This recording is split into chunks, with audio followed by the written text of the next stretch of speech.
I grew up in a small town, in a modest two-story house with my parents, and my older sister Grace. She was just 2 years older than me, but sometimes it felt like we lived in completely different worlds. My father owned a small cafe that brought in enough to keep us comfortable, while Mom stayed home and occasionally helped out at the restaurant. It wasn't a luxurious life, but we got by. Well, most of us did. Grace, sweetheart, that presentation was absolutely brilliant. I remember Mom gushing one evening after a school event. You're going to go so far in life. You're just so talented. I stood in the doorway, still holding my own certificate from the science fair, but nobody seemed to notice. It was always like that. Grace was the star, and I was the shadow. That was the pattern of my childhood. Grace got the latest iPhone while I inherited her old one with the cracked screen. She wore designer clothes while I got her hand-me-downs. Every family gathering became a showcase of Grace's achievements. Did you hear about Grace's SAT scores? Dad would proudly tell our relatives. Top percentile. And she's president of the debate club too. I learned to fade into the background during these conversations, knowing my straight B's and position as treasurer of the environmental club wouldn't merit a mention. It wasn't that I was doing poorly, I was doing fine. But in our house, fine might as well have been failure. Stella, Mom said to me once, when I was helping her fold laundry, you should really think about practical career options. Maybe something in retail or service? There's nothing wrong with honest work. The word stung, but I'd gotten used to the constant reminders of my perceived limitations. What I hadn't gotten used to was the way they seemed to actively work to reinforce them. Looking back now, I realize that those early years were setting the stage for everything that would follow. The constant comparisons, the subtle put-downs, the clear message that I was somehow less than my sister, it all left marks that would take years to heal.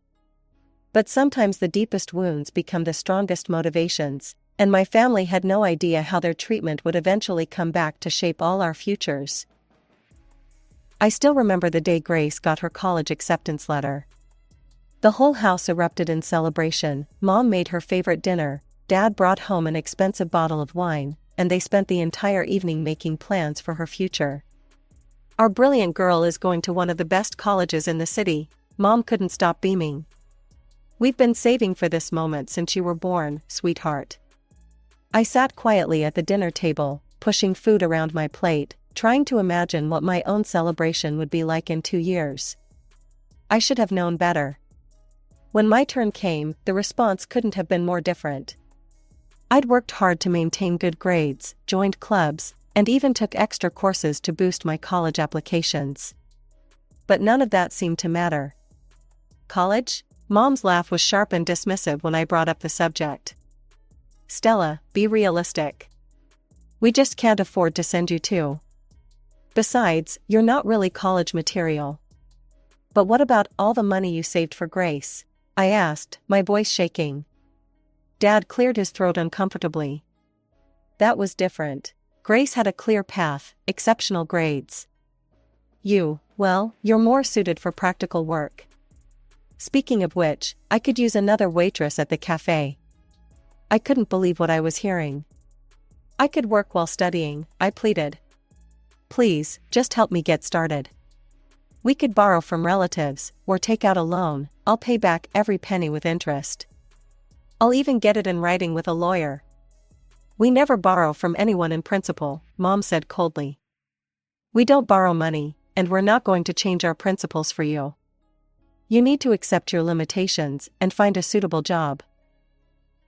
I spent that night crying in my room, but by morning, determination had replaced my tears. I went to the only people who had ever truly seen me, my grandparents. Grandpa, Grandma, I need your help, I explained everything through tears at their kitchen table. I can't just give up on college. I can't. Grandpa's eyes were filled with a mixture of anger and sadness. We don't have savings, sweetheart, but let me see what I can do. No grandchild of mine is going to have their dreams crushed like this.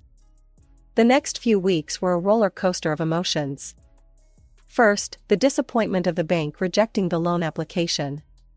Then, the shocking moment when Grandpa announced he was selling their old country house and the plot of land it sat on. The sale of the property provided exactly enough for my college tuition. I applied to study investment management in a city far from home, as far as I could get from the constant reminders of my family's lack of faith in me. The day I left, Mom and Dad didn't even come to say goodbye. Only my grandparents stood at the bus station, Grandma hugging me tight while Grandpa wiped away what he tried to pretend weren't tears. From that day forward, I cut ties with my parents completely. When breaks came and I had to return to town, I stayed with my grandparents in their now smaller house. Their sacrifice meant everything to me, and every time I walked into their modest home, I was reminded of what real family support looked like. After 4 years of hard work, I finally graduated with my degree in investment management. I returned to my hometown with big dreams and a freshly printed diploma, but reality hit hard. The job market wasn't exactly welcoming to new graduates, and I spent weeks sending out applications without any promising responses. Eventually, I landed a position at a small trading company. It wasn't the prestigious investment firm I'd imagined working for, but it was a start. I found a modest apartment on the outskirts of town, nothing fancy, but it was mine, paid for with my own money. Then came the call I never expected. "Stella?" Grace's voice was sugary sweet on the phone. "It's been ages. You should come over for dinner this weekend. I'd love to catch up." Something in her tone should have warned me, but I agreed. Maybe time had changed things. Maybe we could finally have a real relationship as adults. I couldn't have been more wrong. When I arrived at Grace's house that evening, I immediately knew I'd walked into a trap. My parents were already there, along with Grace's boyfriend, a slick-looking guy in an expensive suit who barely acknowledged my existence. The interrogation began as soon as we sat down to eat. "So, Stella," Mom started, her fork poised midair, "tell us about this job of yours." "I'm working at a trading company," I said, trying to keep my voice steady. "It's small, but..." Grace cut in with a laugh. "Trading company? You mean like those discount stores? Honestly, you didn't need a college degree for that. Anyone could walk in off the street and get that job." Unlike Grace, Mom beamed, "who's a manager at the Citibank. And Thomas here is a lawyer with Anderson and Pierce." Grace's boyfriend nodded smugly. "Top law firm in the state." "I told you college wasn't necessary for you, dear," Mom sighed. "Such a waste of your grandfather's property." Dad chuckled, swirling his wine glass. "Hey, my offer still stands. I could use an educated waitress at the cafe. Think how impressed the customers would be. Would you like fries with that? From someone with a college degree." They all laughed, except me. I stared at my plate, pushing the food around, just like I used to do as a child. "Where did you say you're living now?" Grace asked, though I hadn't mentioned it yet. "I found a place on Cedar Street," I replied quietly. The table erupted in theatrical gasps. "Cedar Street?" Grace's eyes widened in mock concern. "Oh, Stella, that's literally the worst neighborhood in the city. Only..." She paused for effect. "Well, you know, people who can't afford better live there." "Beggars, she means beggars," Mom stage whispered, and they all laughed again. Something inside me snapped. For years of distance hadn't changed anything. They were still the same cruel, judgmental people they'd always been. I stood up so abruptly, my chair scraped loudly against the floor. "You know what? I'd rather be a beggar than be like any of you," I spat out. "At least I got where I am on my own, without riding on someone else's coattails or living off Daddy's money." I grabbed my purse and headed for the door, ignoring their protests and accusations. As I walked out into the night, I promised myself it would be the last time I ever set foot in their presence.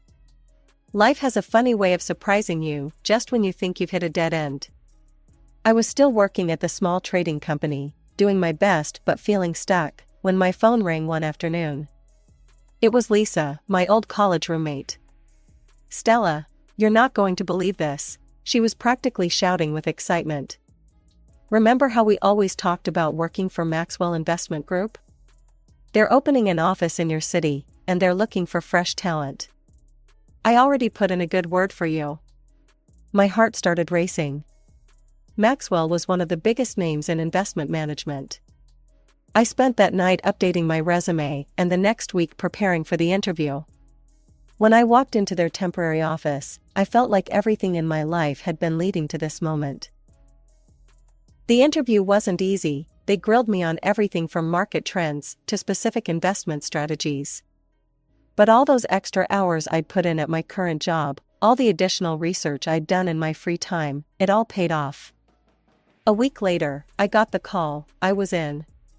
From day one, I threw myself into the work. While others went home at 5, I stayed late, developing new investment strategies and refining my project proposals. My first major project was managing a portfolio for a mid-sized tech company. When it yielded a 40% return in the first quarter, people started noticing. "Stella, this is exceptional work," my supervisor said during my 6-month review. Along with his praise came a bonus that was larger than my entire year's salary at the previous company. But it wasn't enough. I worked harder, took on bigger projects, built a reputation for turning struggling investments into gold mines. The bonuses kept getting bigger, and I had a plan for every penny. 2 years after starting at Maxwell, I walked into a luxury car dealership. The salesman probably thought I was lost until I pointed to their top-of-the-line model and said, "I'll take that one." An hour later, I was pulling up to my grandparents' house in a gleaming new car, complete with a giant red bow on top. Grandpa's jaw dropped when I handed him the keys. But I wasn't done. The next month, I closed on a stunning apartment in the Heights, the most prestigious new development in the city. Floor-to-ceiling windows, marble countertops, and a view that made you feel like you owned the whole city. I was walking out of my building one morning, coffee in hand, when I heard a familiar voice. "Stella?" Grace stood there in her designer workout gear, looking like she'd seen a ghost.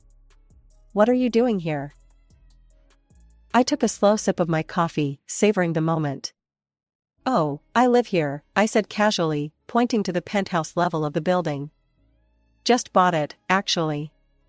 The look on Grace's face was priceless, a mixture of disbelief, shock, and something else. For the first time in our lives, I saw envy in my perfect sister's eyes. A week after my encounter with Grace, my phone rang. Seeing my parents' number on the screen was surprising enough. They hadn't called me in years. Even more surprising was that they were in the neighborhood and wanted to stop by.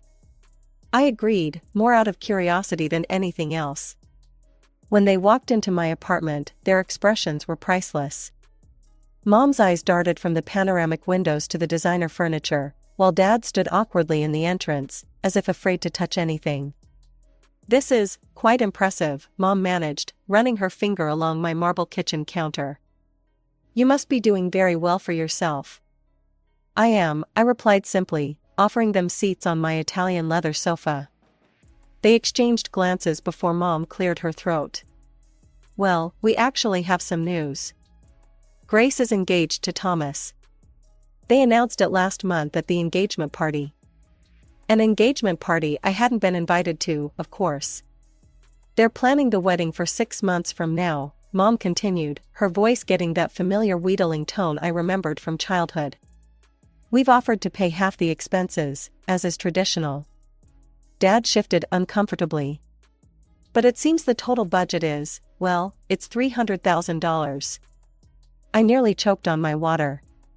$300,000?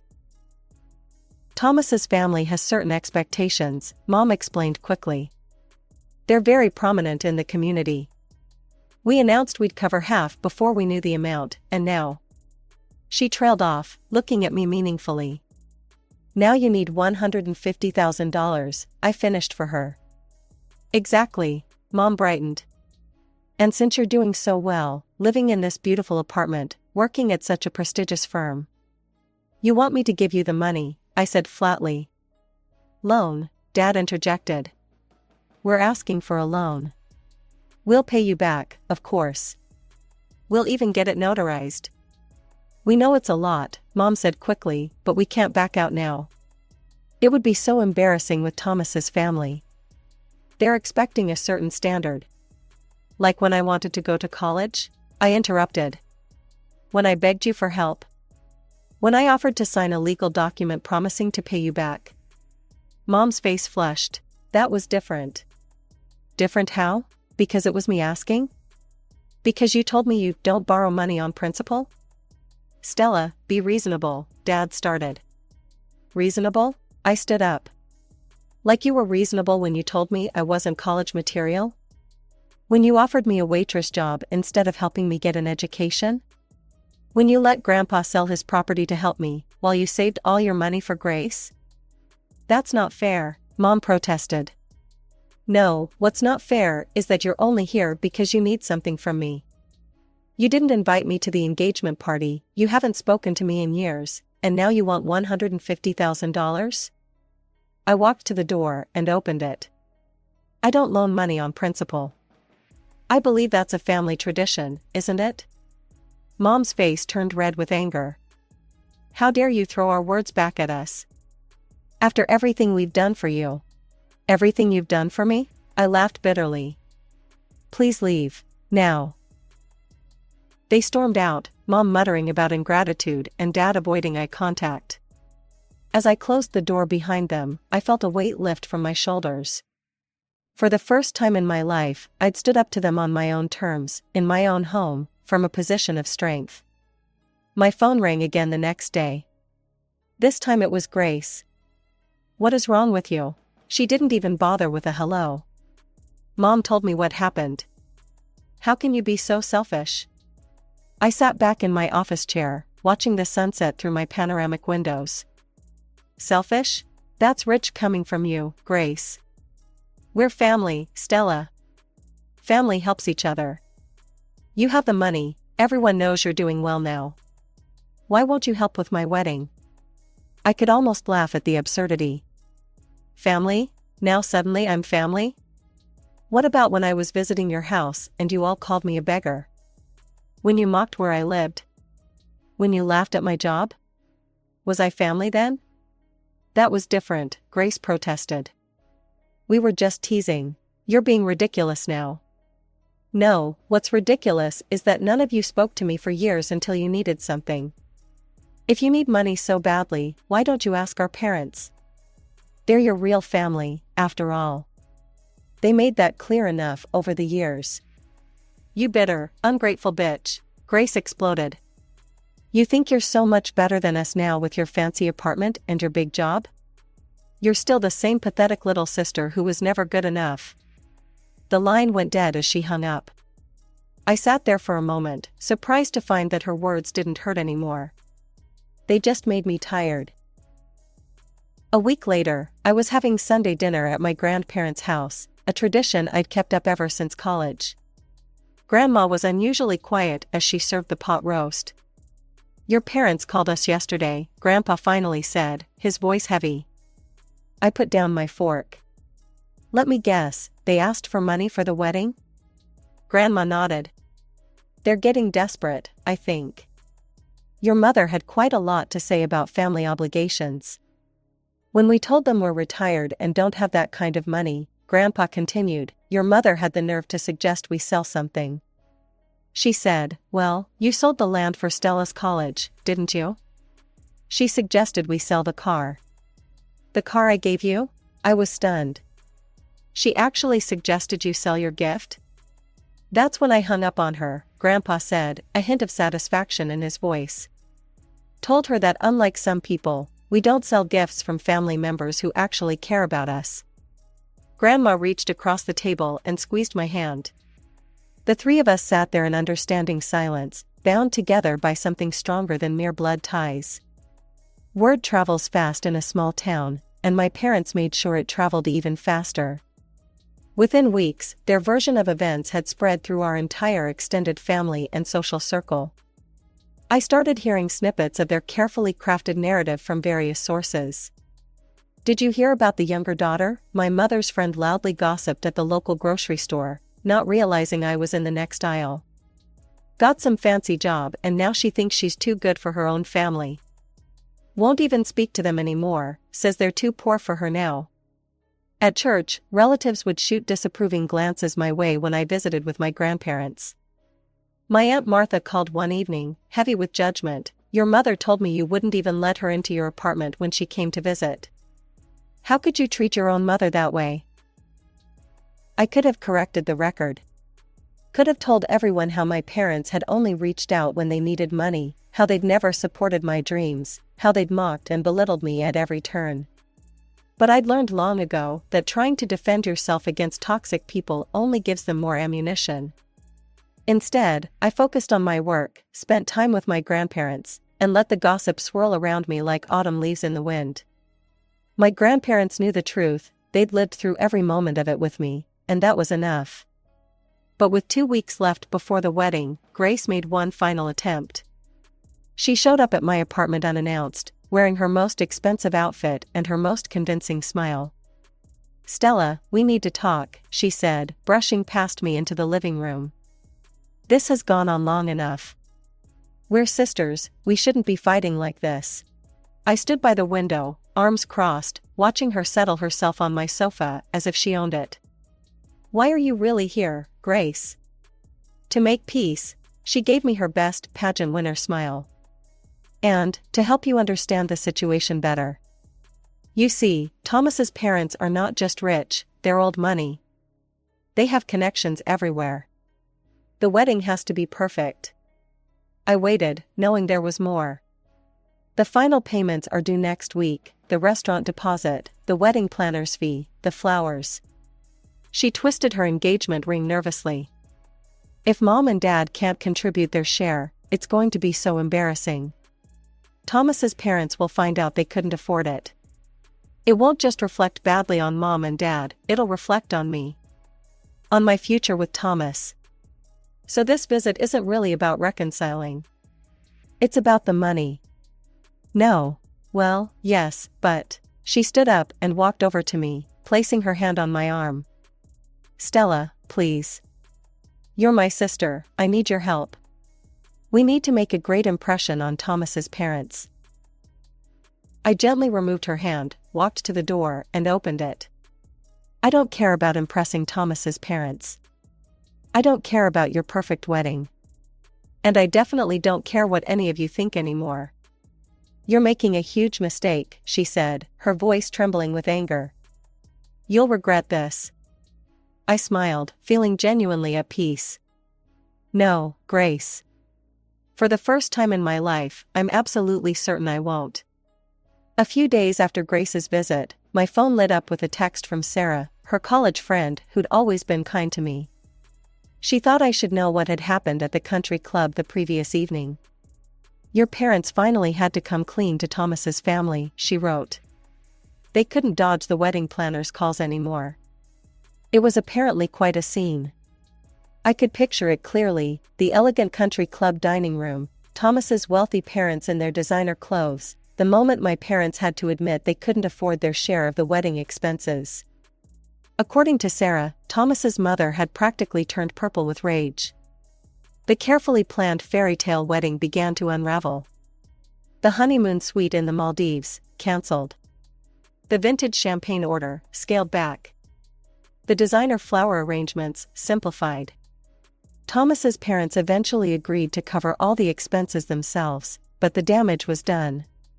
The wedding did go forward, though scaled down from its original grandeur. I wasn't invited, of course, but I didn't expect to be. My grandparents received an invitation but declined to attend, sending a polite note about prior commitments. We spent that Saturday together instead, having a picnic in their backyard, steadfastly avoiding any mention of the event taking place across town. A week later, the wedding photos appeared on social media. I found myself scrolling through them one evening, wine glass in hand, studying the faces in each carefully staged shot. There was Grace in her designer gown. Thomas looked stiff and formal, his family arranged around him like expensive statues. And my parents, they were easy to spot in their new outfits, probably bought on credit, trying so hard to look like they belonged in this world of old money and country club memberships. But their smiles were strained, their poses awkward. Thomas's parents appeared in only a few photos, their expressions ranging from barely concealed disdain to outright displeasure. In one particularly telling shot, his mother was caught looking at my parents with the kind of expression usually reserved for something unpleasant found on the bottom of one's shoe. Sarah texted me updates occasionally in the weeks that followed. Grace and Thomas moved into a house his parents had bought them as a wedding gift. My parents rarely visited. Apparently, they weren't quite what Thomas's family had envisioned for Sunday dinners. I haven't spoken to my parents or Grace since before the wedding. I doubt I ever will again. But sitting here in my apartment, watching the sunset paint the city sky in shades of gold, I finally feel at peace with that fact. Some bridges, once burned, should stay ashes.